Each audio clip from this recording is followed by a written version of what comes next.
Hello everyone, मैं हूं नरेंद्र पांचाल। इस चैनल पर आपका बहुत बहुत स्वागत है। जवाहर नवोदय विद्यालय प्रवेश परीक्षा के लिए आपने इस चैनल को ज़रूर सब्सक्राइब कर लिया होगा और बहुत सारे वीडियो मैंने बना रखे हैं, उन सभी वीडियो को आपने देखा होगा। बेसिक वीडियो चल रहे हैं, ठीक है। यदि आप नवोदय विद्यालय की पूरी तैयारी करना चाहते हैं तो प्ले स्टोर पर जाकर मेरा ऐप्स है जिसका नाम है पांचाल सर की क्लास, जिसमें पिछले 12 वर्ष के पेपर मैंने पूरे हल कर रखे हैं, टेस्ट सीरीज दे रखी है और सारे डाउट्स वहाँ क्लियर कर रखे हैं। तो आपने उस ऐप्स को जरूर डाउनलोड कर लिया होगा। यदि नहीं किया है तो डिस्क्रिप्शन बॉक्स में उसका लिंक है, आप प्ले स्टोर पर जाकर उस ऐप्स को आप जरूर डाउनलोड करें। अब देखिए किस प्रकार के बेसिक क्वेश्चन है और इनसे हम कैसे क्वेश्चन परीक्षा में बन सकते हैं। संख्या 100 और 80 का अंतर होगा, ठीक। अब ये क्या लिखा है पता है आपको? अंतर का मतलब क्या होता है? माइनस करना है। 100 और 80 के बीच में कितना डिफरेंस है, कितना अंतर है, तो आप 100 में से 80 को माइनस करेंगे तो यहाँ पर अंतर का मतलब होता है आपको 100 में से आपको ये 80 जो है माइनस करना, ठीक है। तो आपका उत्तर होगा बी। इसी प्रकार मैंने आपके लिए क्वेश्चन दिया है कि संख्या 1080 और 108 का अंतर होगा। तो ये 4 ऑप्शन है, ए, बी, सी और डी। इन चारों में से जो उत्तर होगा, आप कॉपी पेन लेकर बैठे, जब भी कोई वीडियो देखे तो आप जरूर कॉपी और पेन लेकर बैठे और चीज़ों को साथ साथ ही हल करते रहे, तभी आप प्रैक्टिस करेंगे तो परफेक्ट हो जाएंगे। तो आपको क्या करना है, 1080 में से 108 आपको माइनस करना, ठीक है। अंतर का मतलब ये होता है, ठीक है। ये क्वेश्चन नंबर 2 था। इसी प्रकार क्वेश्चन नंबर 3 जो है वो भी सेम पैटर्न है। संख्या दी है 40,850 और 5,081। इसका भी आपको अंतर निकालना है। क्या निकालना? अंतर मैंने माइनस करना है, ठीक है। तो ये तीनों एक जैसे पैटर्न के सवाल है और यहां पर हमने सीखा कि अंतर का मतलब होता है आपको माइनस करना, ठीक है।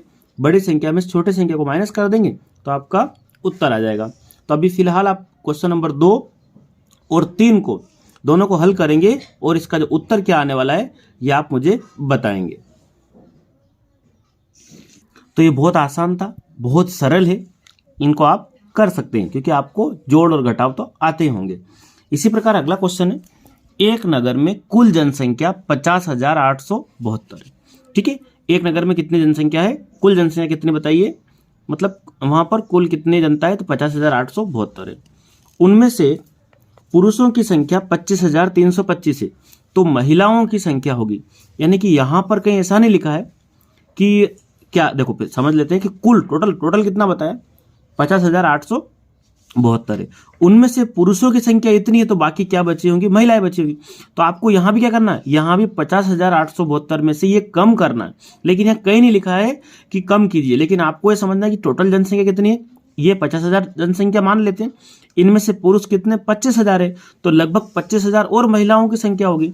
तो आपको इस 50,000 में से ये कम करना है और ए, बी, सी और डी, यहाँ 4 उत्तर है।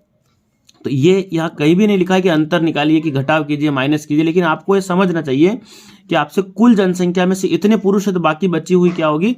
महिलाएं होगी। तो ए, बी, सी और डी में से जो उत्तर आपको आप हल करके देखेंगे, जो आपका उत्तर आएगा वो मुझे आप बताना। क्वेश्चन नंबर 4 है, एक नगर में टोटल जनसंख्या इतनी है, उनमें से इतने पुरुष है तो बाकी बची हुई महिलाएं कितनी है, ठीक है। कई बार हम सरल होते हुए भी हम एग्जाम में हल नहीं कर पाते हैं, इसलिए आप इसको करके देखेंगे तो आपका उत्तर आ जाएगा। देखिए सेम पैटर्न का एक सवाल और है।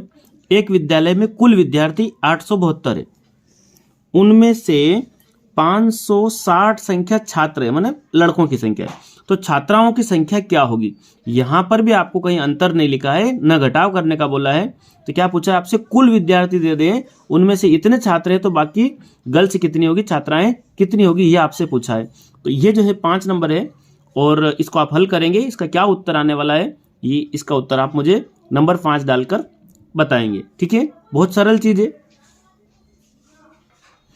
देखिए एक वृक्ष पर कुल पक्षियों की संख्या 106 है ना। सेम पैटर्न, बिल्कुल सेम पैटर्न का सवाल है। एक वृक्ष पर कुल पक्षियों की संख्या कितनी? 106 है। उनमें से 59 यानी कि 59 पक्षी उड़ गए। अब कितने पक्षी बचे हैं? तो यहां पर कितने बचे हैं, बची हुई पूछ रहा है आपसे, ठीक है। तो 106 में से ये कम कर देंगे तो आपकी संख्या निकल जाएगी कितने पक्षी अभी वहां पेड़ पर बचे हुए। कुल कितने? 106 है, उसमें से आप 59 यानी कि इसको माइनस करेंगे तो आपका उत्तर आ जाएगा। तो आपको हर क्वेश्चन को एग्जाम में उसको रफ कार्य के लिए एक पेज होता है पीछे, पेपर के पीछे एक पेज खाली आएगा, उसमें आपको हल करके देखना मैथ्स को, है ना, बिना उसके नहीं लगाना निशान OMR शीट में। OMR शीट बिल्कुल जो है आप सावधानी पूर्वक भरेंगे वहाँ पर। तो ये जो क्वेश्चन था ये आपको समझ में आ गया होगा। इसी प्रकार एक क्वेश्चन है जो बिल्कुल बेसिक लेवल का है। देखिए उसी प्रकार का एक क्वेश्चन जो अपने दैनिक जीवन में भी काम आएगा। क्या है क्वेश्चन?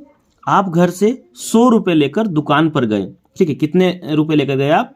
100 रुपये लेकर आप किसी शॉप पर गए।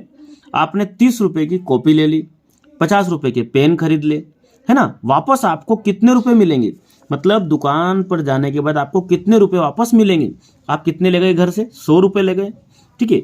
अब ये 100 रुपये तो आपके पास थे ही सही। आपने क्या किया?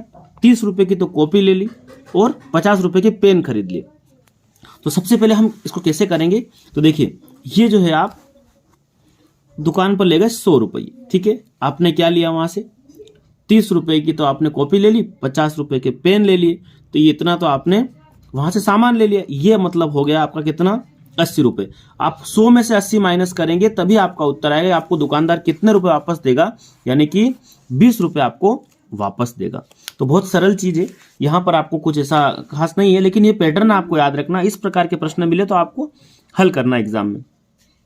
आपके लिए क्वेश्चन और है। एक नगर में कुल जनसंख्या इतनी है, ठीक है।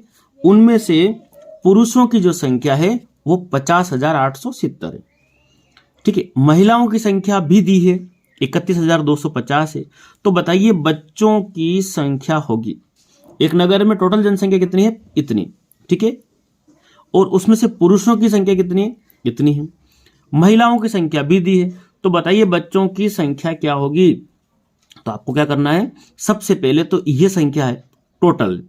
पुरुष कितने हैं? पुरुष इतने। महिलाएं कितनी? तो पुरुष और महिलाओं की संख्या को आपको जोड़ना है, ठीक है। और जोड़ने के बाद इसमें से आपको कम करना है, तब आपके क्या निकल जाएगी। यहां पर इस क्वेश्चन में पूछा है कि बच्चों की संख्या कितनी होगी। तो यहां पर 4 उत्तर मैंने लिखे हैं, A, B, C और D। तो ये 8वें नंबर का क्वेश्चन है और आप इसको हल करेंगे तो आपको ये समझ में आएगा कि क्या उत्तर यहां पर आ रहा। तो आपको इन दोनों को जोड़ना है और इसमें से माइनस करना है, ठीक है। देखिए आगे सवाल है कि दो संख्याओं का योग, योग के बारे में हम पढ़ चुके हैं। योग का मतलब होता है जोड़ करना, ठीक है। नवा क्वेश्चन है कि दो संख्याओं का योग 180 है, उनमें से एक संख्या 97 है तो दूसरी संख्या होगी। क्या पूछा आपसे? कि दोनों संख्याओं का योग कितना? 180 है, उनमें से एक संख्या 97 है तो दूसरी क्या होगी। तो क्या करना कि दो संख्याओं को जोड़ने पर 180 बना, एक संख्या 97 है और दूसरी क्या होगी। तो 97 इसमें से कम कर दो आप, 180 में से 97 कम कर दो तो ऑलरेडी क्या निकल जाएगी? दूसरी संख्या निकल जाएगी। उस संख्या को और इस संख्या को जोड़ेंगे तो योग कितना होगा? 180। आपके लिए है 10वां क्वेश्चन। क्या है 10वां क्वेश्चन? दो संख्याओं का योग 50 है, ठीक है। बहुत सरल सवाल है। दो संख्याओं का कितना है? 50 है। यदि उनमें से एक संख्या 30 है तो दूसरी संख्या होगी। क्या पूछा आपसे? बहुत सरल सवाल है कि दो संख्याओं का योग कितना? 50 है, उनमें से एक संख्या 30 है तो दूसरी संख्या क्या होगी। तो बहुत सरल सवाल पूछा है आपसे। इस प्रकार का एक सवाल जो है मैंने ऊपर यहाँ बताया आपको। 50 में से आप ये संख्या माइनस करेंगे तो आपका उत्तर आ जाएगा। ये आपको समझ में आया होगा। ये सभी चीज़ें आपको समझ में आ रही होगी। आपने चैनल को सब्सक्राइब कर लिया होगा। वीडियो को आप ज़रूर लाइक करें। आपके लाइक करने से हमारा मोटिवेशन और बढ़ता है और हम और अधिक वीडियो बनाएंगे ताकि आप अच्छी पढ़ाई कर सको और अपना भविष्य बना सको नवोदय विद्यालय में। और आपने मेरा ऐप्स ज़रूर डाउनलोड किया होगा जिसका नाम है पांचाल सर की क्लास। वहाँ फ्री टेस्ट दिए मैंने, आप उन टेस्ट को ज़रूर दिए।